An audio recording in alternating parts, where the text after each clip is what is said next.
Good morning friends. তো অনেক সকালেই কিন্তু আমি উঠে গেছি। উঠেই দেখো মেয়ের খাবারটা কিন্তু আমার একদম রেডি করা হয়ে গেছে।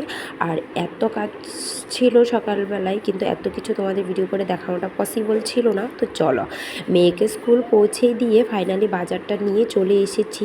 আর যেহেতু আজ কতদিন ধরে অনেক বৃষ্টি হচ্ছে, বাজারটা এত তাড়াহুড়োর মধ্যে করতে হয়েছিল। তো ওই যে আজ বেশি একটা কিছু বাজার করিনি, ওই কাঁচা লঙ্কা, আদা ঘরে ফুরিয়ে গিয়েছিল, আর দুধের প্রয়োজন ছিল, দুধটা নিয়ে এসেছি। আর আজ এনেছি আলাদা করে একটু চিকেন। তো আজ এতটুকুই বাজার করেছি। আগের দিনে তো সবজি নিয়ে এসেছি, ফ্রিজে সবজি আছে, তো সেই জন্য আর ভাবলাম কি না, যা সবজিটা না নিলাম না, ওই চিকেনটাই নিলাম।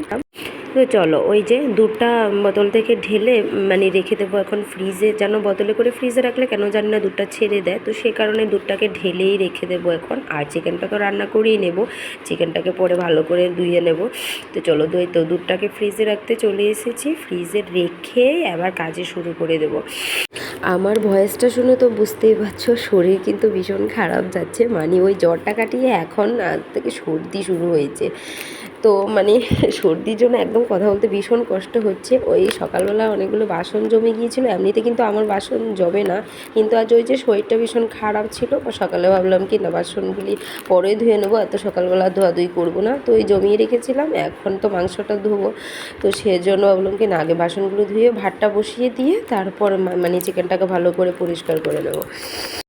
তো চলো, বাসনগুলো তো আমার ধোয়া হয়ে গেছে। ওই তো এখন চিকেনটাকে ভালো করে পরিষ্কার করে প্রায় আধ ঘন্টার মতো মেরিনেট করে রেখে দেবো। ততক্ষণে ওই যে মশলা টশলাগুলো সব রেডি করে নেব। ভাবলাম কি চিকেনের সাথে কি করা যায়, তো প্ল্যান করলাম পরে দিয়ে গিয়ে যে না, চিকেনের সাথে একটু যেহেতু বিরিয়ানির চাল ঘরে আছে, একটুখানি বিরিয়ানি করে নিই। ওই মা মেয়ে তো দুজনই খাওয়ার, আর আমার জন্য তো চিকেনটা ইদানিং একদমই খেতে ভালো লাগে না, জানি না কেন। তো বিশেষ করে মেয়ের উপর খেয়ে আনা। ওই যে সৃজার পাপা শুধু ফোনে বলবে যে মেয়ের জন্য চিকেন নিয়ে আস বাজার থেকে, চিকেন নিয়ে চিকেন খাওয়া ওকে। তো সৃজা চিকেনের পকোড়াটা খেতে ভীষণই ভালোবাসে, তো সে কারণে ওর বাবা প্রায়ই ফোন করে বলবে যে চিকেন নিয়ে আসো, ওকে চিকেন পকোড়া করে খাওয়াও। ওই আমি আর করি না ইচ্ছে করে। ওই যখন কলকাতাতে ছিলাম ওর কাছে, তখন প্রায়ই ও চিকেনের পকোড়া করে মেয়েকে খাওয়াতো। তো তখন থেকে ওর চিকেনের পকোড়াটা খুব ভালো লেগে যায়। এমনিতে তো আমার চিকেন সৃজার খাওয়ার নিয়ে কোনো বায়না নেই, ওই যখন যেটা রান্না করে দেবে সেটা দিয়ে খেয়ে নেবে। তো তোমাদের সাথে গল্প করতে করতে কিন্তু আমার চিকেনটা ভালো ধোয়া হয়ে গেছে। এখন বেসিনটাকে পরিষ্কার করে নিয়েছি। তারপর দেখো এখানে মশলাগুলো সব রেডি করে নিয়েছি। আর জানো তো, চিকেনটাকে ম্যারিনেট করে রাখতে একদম ভুলে গেছি। তারপর ওই মশলাগুলো আলু টালু সব পেঁয়াজ কেটে রেডি করে তারপর চিকেনটাকে ম্যারিনেট করে রেখে দিয়েছি। আর এখানে ওই যে বিরিয়ানি চালটা ভেজে নিচ্ছি, জলও পাশে বসিয়ে দিয়েছি।